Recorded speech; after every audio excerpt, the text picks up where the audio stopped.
Transmedia.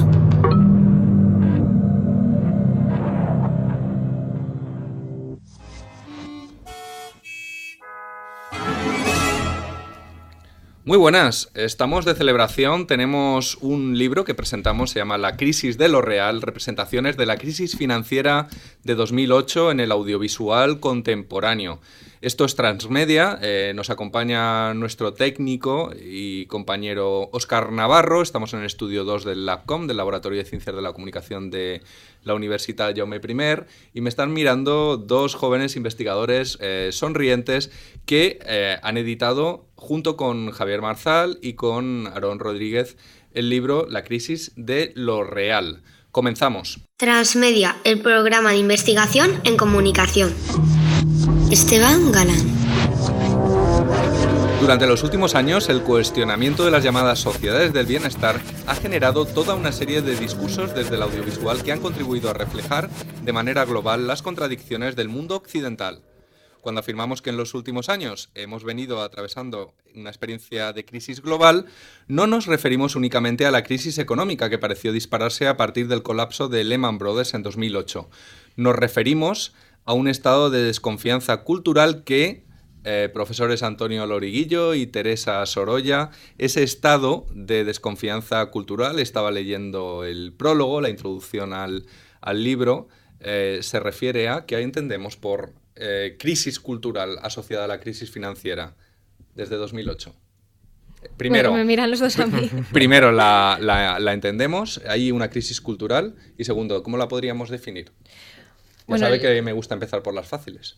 Sí, no es fácil de definir en absoluto, y porque para empezar no es algo unívoco. Es más fácil definir lo que es la crisis económica que lo que nosotros hemos entendido por crisis en este volumen, ¿no? Que en realidad lo leemos desde la representación más que desde la política o desde la crisis económica en sí. Entonces, pues, ¿qué entendemos por esa crisis de lo real? Bueno, pues hemos entendido que tiene diversas vertientes, que las hemos ido advirtiendo en diversos campos del audiovisual contemporáneo, en el cine, pero también en la fotografía, incluso en los videojuegos, en representaciones tanto documentales como de ficción, en las que de alguna forma se va acusando una serie de inseguridades, una serie de malestares que van desde la representación más literal de la crisis económica, de la crisis política, de la desconfianza de la política, de ciertas estructuras del estado del bienestar que en determinado momento empiezan a disolverse, y esa disolución, digamos que desde el argumento más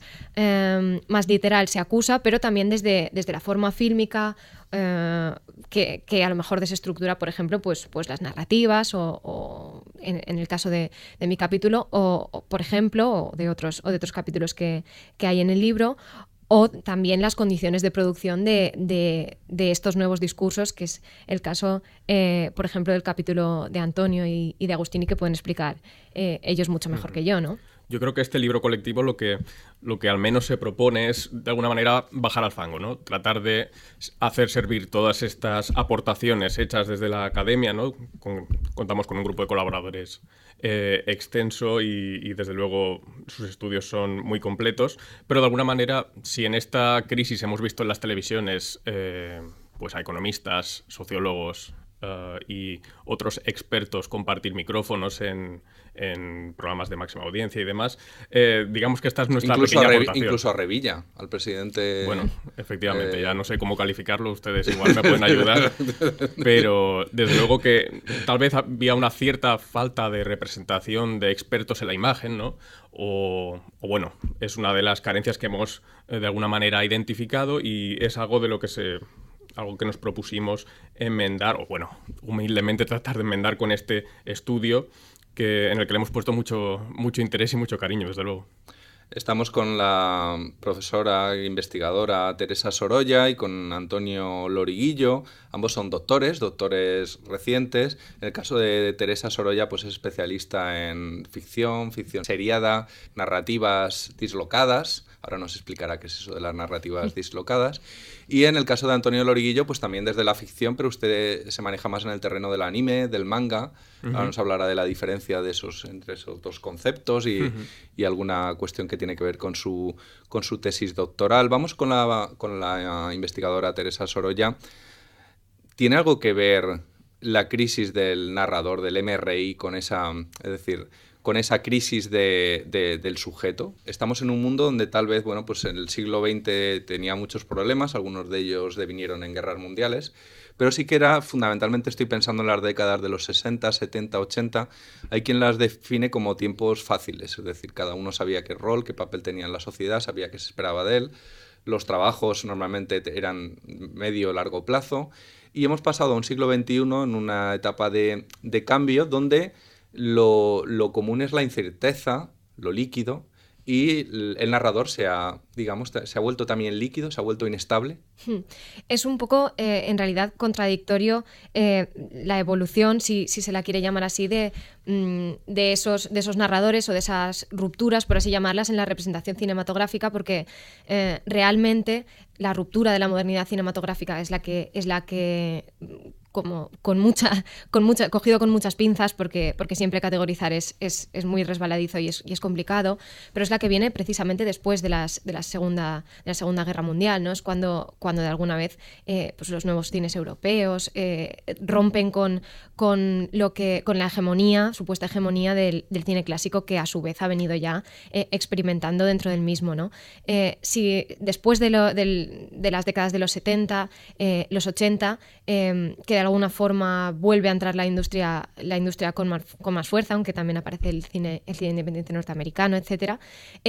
Es en los 90 cuando empiezan a aparecer estos narradores desestructurados, estos narradores locos, que beben mucho más de la posmodernidad que de las rupturas de la modernidad cinematográfica en sí. ¿Por qué? Porque en realidad muchas de las películas que estamos comentando, como por ejemplo la del libro, que era Abre los ojos, pues terminan resolviéndose sin dejar ningún conflicto abierto. Es decir, se plantean al final, sí, con determinada profundidad, porque atañen cosas pues, como la locura o como la amnesia o como traumas relativamente profundos, pero terminan resolviéndose, a diferencia de filmes, valga la paradoja, clásicos de la modernidad cinematográfica, terminan resolviéndose sin dejar ninguna duda al espectador. Es decir, él sabe qué ha pasado o qué le ha pasado al protagonista o cómo se ha resuelto la narración. Por tanto, es algo que yo entiendo que bebe más de esa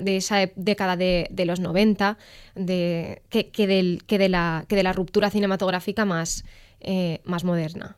No sé si he resuelto lo que estabas comentando, porque según voy avanzando en ello le voy dando vueltas y lo complico más que lo aclaro, creo. No, estamos hablando de los años 90. Pónganos algún ejemplo, alguna película algún título que considere paradigmático de esto que está comentando. Sí, son finales de los 90 y entrada en los 2000. Para los 90 me sirve muy bien Abre los ojos, porque en mi aportación a este texto he intentado reivindicarla como un filme pues, español, dirigido por un cineasta español, que ya marca determinados lugares comunes de estas narrativas precisamente en los años 90. Luego será Pulp Fiction también una de las que marquen un antes y un después, igual que Memento. Yo creo que son dos de los hitos más importantes. Una, porque está completamente desordenada, aunque no tiene ningún protagonista loco o amnésico, que es Pulp Fiction, ¿no? Simplemente es un mega narrador el que la descoloca, y Memento como la que marca un poco el camino de esos narradores que no son de fiar, ¿no? Escuchando a la investigadora Teresa Sorolla, uno de lo que se plantea es que probablemente, bueno, pues ha habido una crisis económica, ha habido una crisis, y sigue habiéndola como sociedad, ¿no? de valores, se llama, y esto lógicamente debería llevar aparejado una crisis en los contenidos, en los temas que se tratan. Y sin embargo, esa crisis la encontramos no tanto en los contenidos, en las historias, que esencialmente no son tan diferentes, con excepciones, sino en el relato, en la manera de contar, en cómo se dislocan los personajes, en cómo se representan. Es decir, el relato, lo que se está deconstruyendo no es tanto los argumentos, sino los relatos. Porque al final, si analizamos las historias, muchas de ellas, de los ejemplos que usted plantea, son historias que ya se han contado. Exacto. Cambiamos los envoltorios, sin embargo, cambiando el envoltorio estamos cambiando completamente la realidad. No es tanto lo que se cuenta, sino el cómo se cuenta, aquello a lo que se dan vueltas, que por otra parte es algo muy legítimo con lo que experimentar, porque no se puede hablar de cine hablando solamente de contenido. La forma y la narración tienen un papel central en en el discurso final. Por tanto, sí, en este caso, muchas de estas películas ordenadas tienen un valor pues mucho menor, ¿no? Porque pierden parte de su fuerza. ¿Qué es un héroe culpable? Entre los lugares comunes que hay debajo de estas historias y de estos relatos fracturados, muchas veces lo que me di cuenta y nos dimos cuenta junto con otras compañeras como Saila o como Marta, con las que también le hemos dado vueltas a estas cosas, es que había debajo de toda esa dislocación narrativa un trauma que escondía una culpa, es decir, un héroe, paradójicamente héroe en el sentido en el que es el que hace avanzar la narración, es sobre el que recae el peso de la misma, que aquello que le impide avanzar es su propio sentimiento de culpa, una culpa que ha decidido a lo mejor olvidar porque es amnésico o que simplemente le vuelve porque es un tema que no tiene resuelto y que no le deja seguir con su vida, digamos. Y eso cómo lo reflejan estas películas, precisamente desde esa narración bucleica o desordenada o siempre estuvo no lineal, implícito, ¿no? Porque cuando Humphrey Bogart apuraba el pitillo y es decir, en esa mirada, era alguien que parecía que, bueno, pues que hubiera estado allí ya 20 veces y que viniera. Lo que pasa es que no se explicitaba en diálogos ni a nivel narrativo, sino que se quedaba implícito. Es decir, lo que ha cambiado ahora es que se explicita o también se ha complejizado. Son diferentes formas de representar la profundidad de los personajes, entiendo yo. Muchas veces, ciertamente, una mirada puede ser mucho más potente ahora normalmente se dice que no está bien hacer zooms, pero un gesto de este tipo, un acento en la forma fílmica puede ser igual de potente que una desestructuración narrativa. Desde luego, son cosas que se representan de forma diferente y ya está. Sí que entiendo que incluso en el cine clásico, por ejemplo, he encontrado precedentes ya de héroes culpables que también, precisamente tras la Segunda Guerra Mundial, acusan esos traumas, esa culpa de haber matado gente, esos recuerdos bloqueados, y que ya allí se empezaba a tratar también. Pero sí, desde luego, al final la profundidad de los personajes es relativa. Transmedia.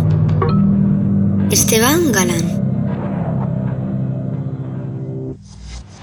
Estamos disfrutando un maravilloso café con micro con la profesora Teresa Sorolla y con Antonio Loriguillo. El profesor Antonio Loriguillo ha defendido recientemente su tesis doctoral, que lleva por título La narración compleja en el anime posclásico, la ambigüedad narrativa en la animación comercial japonesa. No sé si recordará, pero había un programa de debate en televisión española que se llamaba En 59 segundos. Le propongo el siguiente reto. En 59 segundos, cuéntenos de qué va su tesis doctoral. Es decir, la ambigüedad narrativa en la animación comercial japonesa. ¿Cómo definiría el objeto de investigación en 59 segundos?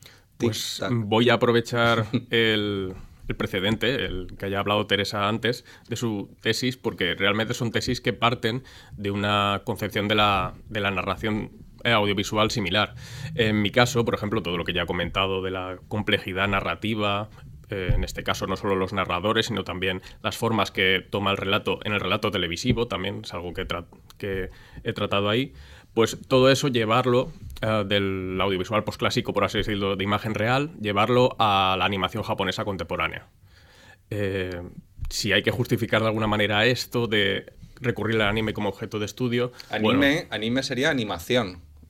Sí, yo propongo una definición para tratar de ser ilustrativo y para no ser menos, porque hay miles de definiciones de anime, por supuesto. Yo entiendo el anime como la animación japonesa comercial, es decir, aquella que está presente en las televisiones generalistas, cuenta con una producción de estudios consolidados y que de alguna manera está imbricada dentro de esa estrategia cross-media que es tan potente en el contexto japonés, en la cultura comercial japonesa, que se denomina el media mix. Entonces mi interés era tratar de ver esas complejidades narrativas que tal vez podemos asociar en el audiovisual occidental a aquellos circuitos de cine de arte y ensayo, por ejemplo, ¿no? A programas televisivos minoritarios, ver cómo sorprendentemente emergen en contextos hipercomerciales como el de la animación comercial japonesa. Y le voy a ceder ahora mismo la pantalla de mi ordenador portátil. Ahí aparece una imagen. Si se la puede describir a nuestros selectos pabellones, no sé si identifica... Bueno, pues tenemos una representación de una suerte de Sísifo, ¿no? Sísifo es un señor, no lleva mucha ropa, ¿no? No, la verdad es que no le dejaron demasiados trapos encima. Va ligero de equipaje. Sí, pero lleva una gran carga, como los héroes que acaba de comentar Teresa. Está empujando, digamos, y bueno, y es continuamente, ¿no? Es un bucle. Así es. Y tendría que ver también con él. Nos ha distraído, tenemos que reñir al profesor Aarón Rodríguez, que lo tenemos al otro lado de la vitrina. Un saludo. Creo que nos quiere decir algo, pero bueno, continuamos. Ahora, si no, que irrumpa en el estudio, como está haciendo en este momento. Le facilita un ordenador portátil a la investigadora Teresa Sorolla, nos abandona. Un saludo, Aarón. Un saludo para todos los oyentes. Un saludo. Hasta ahora seguimos. Entonces, estamos hablando de cómo el relato seriado y el relato del videojuego, como un volver a empezar. Explíquenos, ¿qué cambia, digamos, qué cambio se produce entre el relato lineal y el relato interactivo, donde se vuelve a comenzar continuamente, y qué implicaciones tiene? Digamos que... Porque el anime está también puede estar en un intermedio entre esos dos. Sí, absolutamente. Sobre todo si tenemos en cuenta todo este conglomerado comercial alrededor de la animación, y de la que la animación solo es una de las partes, ¿no? Tenemos también el manga, es decir, el cómic, tenemos también probablemente novelas, tenemos multitud de lanzamientos discográficos que incluyen programas radiofónicos y también bandas sonoras, y digamos que todos ellos pues se dedican a desarrollar determinados puntos de un mismo universo. No se trata de un concepto, como decía, similar al crossmedia, pero ya aplicado al anime en concreto, centrado en el producto cultural de la animación. Sí que había identificado dentro de esta búsqueda de la complejidad en el anime esta estructura de bucle que usted me comenta, que desde luego es muy notable, especialmente porque se puede de alguna manera relacionar con el videojuego japonés, digamos, bueno, y el videojuego tal y como lo conocemos como objeto cultural se caracteriza por la posibilidad de alguna manera solventar cuando tenemos un error, cuando morimos simbólicamente en el videojuego, resucitar si tenemos una vida extra, ¿verdad? Y esto, claro, aplicado literalmente, choca contra los postulados de la narración aristotélica de principio, nudo y desenlace, en los que el desenlace normalmente va asociado a una muerte tras la que no suele haber nada. Y esto ha encontrado, digamos, acomodo dentro de la animación japonesa comercial. Encontramos multitud de series y de filmes que de alguna manera recogen esta estructura de bucle. Le voy a ceder de nuevo la pantalla de mi ordenador portátil, ahí aparece una imagen, no sé si la identifica, se la puede describir. Sí, tenemos a Hayao Miyazaki, el director de multitud de éxitos y uno de los artífices de que el anime sea conocido en todo el mundo. ¿Podríamos decir que es una de las personas, digamos, más importantes en la cultura del siglo XXI?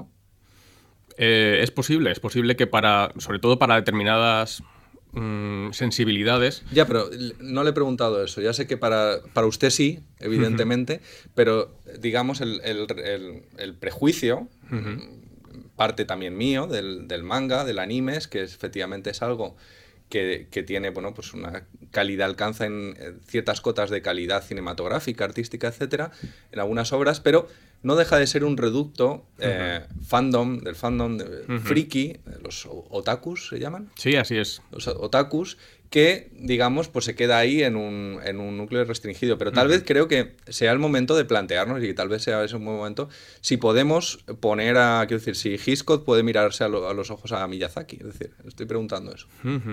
Es un planteamiento interesante. Desde luego la vertiente humanista de las historias dirigidas por Miyazaki, que forman parte de esa producción del estudio Ghibli, que ha tenido tantísimo recorrido, sobre todo desde el año 2001, en el que sale una película que se llama El viaje de Chihiro, que en el 2003 es galardonada con el Oscar. Ese momento ha sido designado por muchos de los expertos en anime studies como, digamos, la apertura definitiva de los mercados al anime, el reconocimiento. Y eso en parte se debe a esa, por así decirlo, mensaje humanista universal que está presente en todas estas historias del estudio Ghibli. Los otakus tienen una característica, eran poquitos, ahora son más, pero aparte son muy activos, es decir, es una comunidad muy apreciable para tanto, bueno, pues para marcas como para creadores. ¿Se está aprovechando en España? ¿Se está canalizando esta comunidad para creaciones, para obtener financiación, para proyectos? Yo creo que sí, yo creo que muchos de los productores han visto que productores, incluso figuras consolidadas, han tratado de alguna manera de aprovechar esas interacciones y esa pasión de los fans. Un antropólogo social que se llama Ian Condry habla del amor del anime, emplea la palabra amor, love, para referirse a esa pasión que aparentemente no tiene explicación, pero que empuja a estos colectivos a organizarse, a invertir tiempo, a invertir recursos propios para imbuirse en estos mundos de ficción, ya sea con eventos como los más vistosos, que son el cosplay, pero también estableciendo por rutas turísticas improvisadas en localizaciones del anime o simplemente pues reuniéndose y tratando de alguna manera de hacer visible su amor.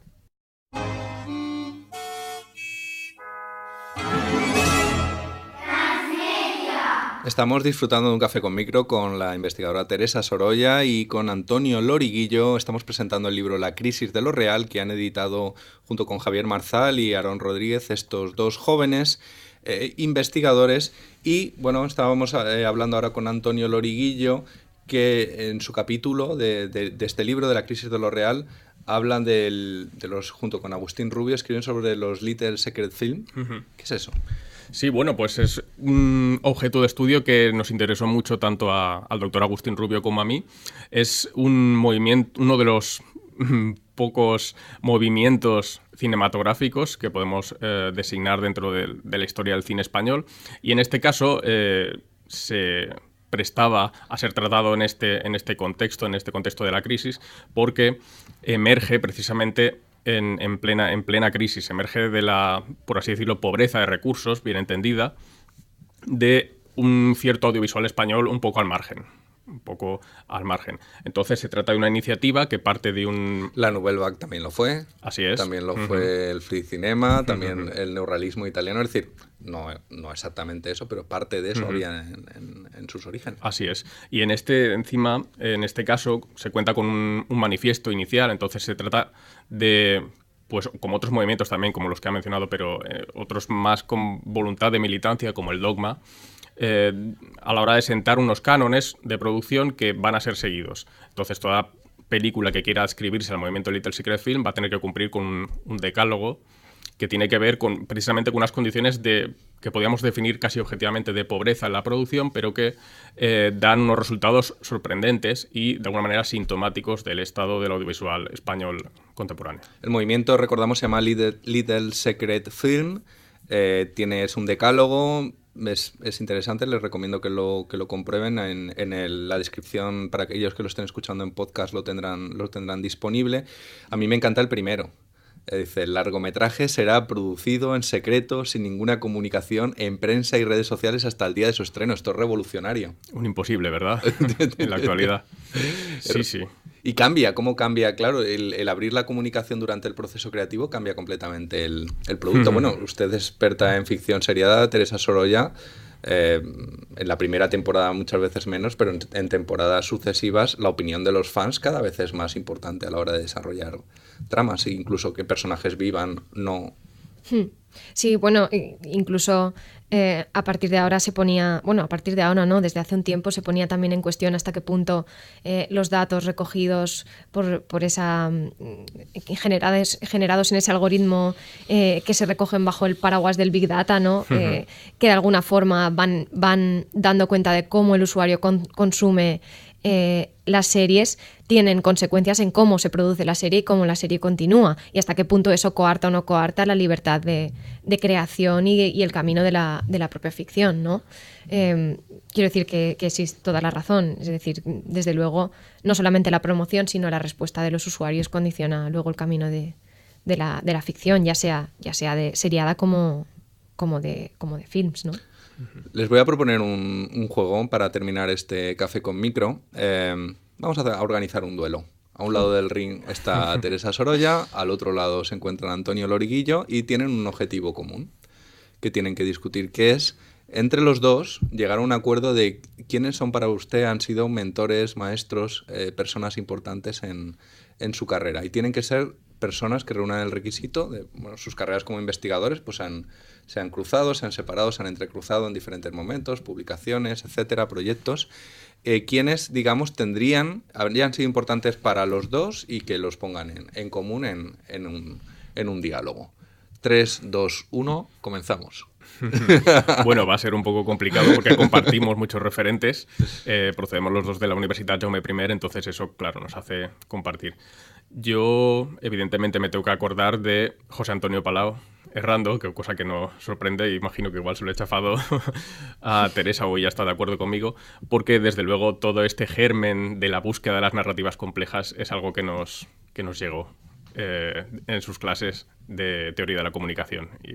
Sí, va a ser muy fácil ponernos de acuerdo, creo. No sé si va a haber mucho. No lo pongan demasiado fácil, que si no lo complicaré yo. Pero tiene razón, porque yo creo que de alguna forma del germen de la tesis tiene la culpa Palau, lo podemos decir así, me parece, sin que se enfade.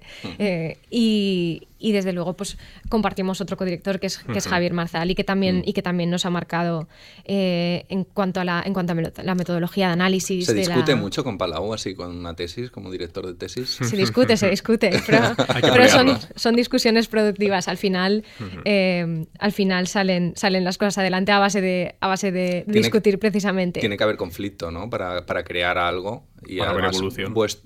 Sus libros, además de ser dos trabajos académicos que han sido, digamos, excelentemente valorados, son dos objetos preciosos. Es decir, como están bien editados, están bien maquetados, es una creación, es un producto creativo, digamos académico, pero un producto creativo, y ahí tiene que haber siempre un conflicto, tiene que haber una tensión.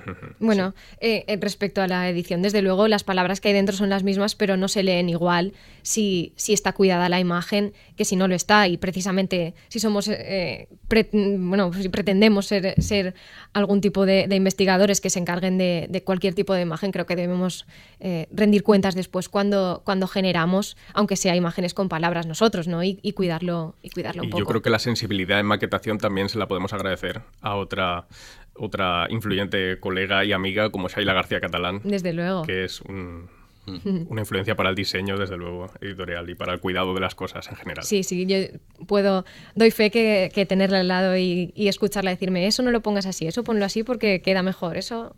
Les voy a pedir una cosa. De la profesora Shaila García, que espero tenerla pronto aquí en este Café con Micro, pasa una cosa que no solamente se nota lo que ella hace, lo que ella produce, sino en aquellos trabajos que ella ha dirigido. Soy perfectamente ya capaz de distinguir cuando ella ha dirigido un trabajo, pero ya no solamente por la belleza del producto, sino por el cuidado del detalle. Y eso es algo que, de alguna manera, ustedes, si reconocen yo ya no tengo arreglo, ya soy muy mayor y tal, pero ustedes son más jóvenes, deberían de intentar transmitirlo, que se quede incluso como una marca de la casa, de ese cuidado formal, también en el contenido, pero formal en el acabado de los trabajos. Creo que es algo que de lo que tenemos todos que aprender. Sí, desde luego. En eso ella nos ha marcado y es la diferencia entre algo que esté medianamente bien o simplemente bien y algo que luzca de verdad y que sea atractivo no solamente a la lectura, sino a la mirada, ¿no? Bueno, entonces tenemos a los dos directores de tesis, Javier Marzal, José Antonio Palau, tenemos a Shaila García. Yo creo que debemos acordarnos también del profesor que nos acogió, además luego, a ambos en la estancia de investigación en Oxford, que era el profesor Warren Buckland, y que es la otra pata absolutamente basilar de nuestro trabajo. Es uno de los especialistas también en lo que él denomina puzzle films, ¿no? Y también se merece nuestro reconocimiento. Desde luego.